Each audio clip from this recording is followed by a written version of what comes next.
안녕하세요. 파산관계인 홍현필 변호사입니다. 예, 오늘은 72년생 남자분인데요. 이게 좀 약간 특이한 사안입니다. 중간에 이제 면책을 취하를 했는데 왜 취하했는지 한번 살펴보겠습니다. 뭐 특별한 사유는 없는 것 같습니다. 2019년 8월 12일 작년 여름 사건이고요. 10월 18일 4시에 1회 시권자 집회가 있었습니다. 여기 면책 절차에 표시를 못한 게 이제 면책을 취하했으면 없습니다. 여기는 채무자의 주거 이력은 주로 서초구에 있는 어머니 소유 집에 무상거주하거나 동생 명의 보증금 500에 월 42만원 여기 무상으로 거주했습니다. 어머니 명의로 이제 집이 하나 있습니다. 서초구에 조그마한 빌라 있는데 직업 이력은 2014년까지는 회사 직원이었고요. 15년에서 18년 사이에도 뭐 수입의류 판매 회사 직원이었고, 그다음에 2019년부터는 이제 완전히 실직을 해서 일용직으로 뭐 대리 운전 같은 걸 하고 있습니다.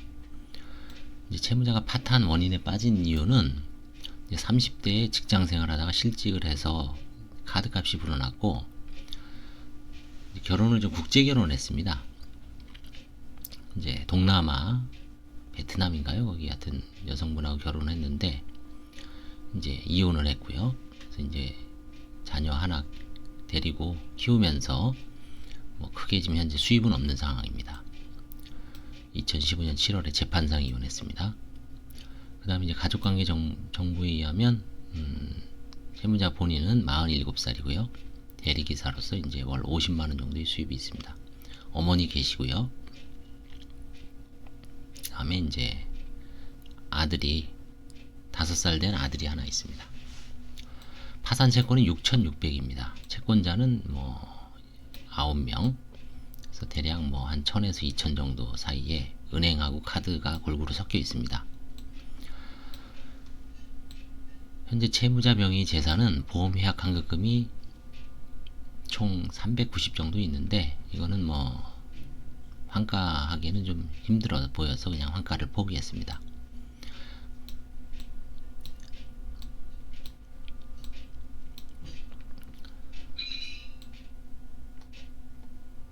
부모 재산에 이제 제가 생략을 했지만 어머니 명의의 집이 하나 있고요. 환가 포기 재산은 보험회학 환급금. 관제인 의견을 한번 보겠습니다. 파산 신청 전에 대출을 받았습니다. 채무자는 2018년 1월 26일 500만원, 2018년 7월 31일 1000만원 등 1500만원을 대출 받았습니다. 그리고 나서 이제 뭐 한 1년 후에 파산이 들어왔죠. 이 금원은 제가 찾아봤더니 전액 현금으로 인출되어 뭐 소비처를 정확히 진술하지 않고 있으나 뭐 양육비나 생활비라고 이제 추정이 됩니다. 그 다음에 이제 채무자 명의 부동산 이전 및 상속 과정의 특이점 이게 뭐냐면 채무자는 서울 서초구 제나동 외토 이제 조그마한 빌라입니다. 주택을 1996년 매수했습니다. 만 24세.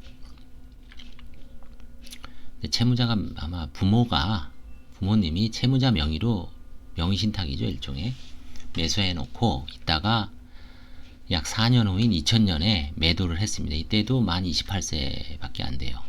그 다음에 이제 부친은 2014년 10월 6일 14년 후죠. 모친에게 증여하고 2015년경 사망했습니다. 그러니까 생전에 증여한 이유가 뭐 아들이 아마 이런 채무라든가 이런 것 때문에 그런지 몰라도 하여튼 사망을 했고요. 채무자는 부모가 채무자 명의로 취득하였다가 다시 부친 명의로 나중에 부친 사망 후 모친 명의로 이전하였다고 진술함. 일족 간의 가족 간의 명의 신탁이죠. 채무자의 당시 나이 24세에서 매각시 28세 이걸로 보아 채무자가 실질적으로 이 자금을 뭐 조달하거나 출연하여 취득한 것으로 보기에는 어렵습니다. 사망 당시 부친의 상속인으로는 모친과 채무자, 여동생 등 3명이 있었습니다. 상속 지분은 7분의 2죠. 채무자는 국제결혼을 2번 하는 과정에서 모친으로부터 수천만 원을 지원받아 별도로 유류분 반환 청구권을 행사하지 않았고 현재 모씨는 위 부동산에서 생활하고 있다고 진술하고 있습니다. 따라서 채무자의 유류분 반환 청구권을 고려할 때 7분의 1에 해당하는 지분가액이 이제 존재는 하죠. 2분의 1이니까요. 이 빌라의 시세가 약 52제곱미터, 뭐 그래도 저 방배동에 있어갖고 시세는 나갑니다. 시세는 약 2억 원으로 근저당 가액은 총 1억 원 정도입니다. 그 다음에 채무자의 유류분은 약 1,400만 원 정도로 평가됩니다.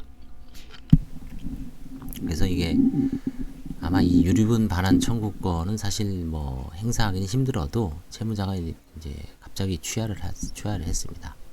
그래서 이제 파산 절차는 폐지했고요. 마찬가지로 면책도 기타 종국으로 끝났습니다. 그래서 유류분 반환 청구권이 간혹 문제가 될 수도 있는데 이게 뭐 아직 그 부인권과 관련해서 명확치는 않습니다만 파산 절차에서는 행사하는 경우도 간혹 있습니다. 그래서 그 점 때문에 취하를 한 것 같습니다. 감사합니다. 도움이 되셨다면 좋아요와 구독을 눌러주시기 바랍니다.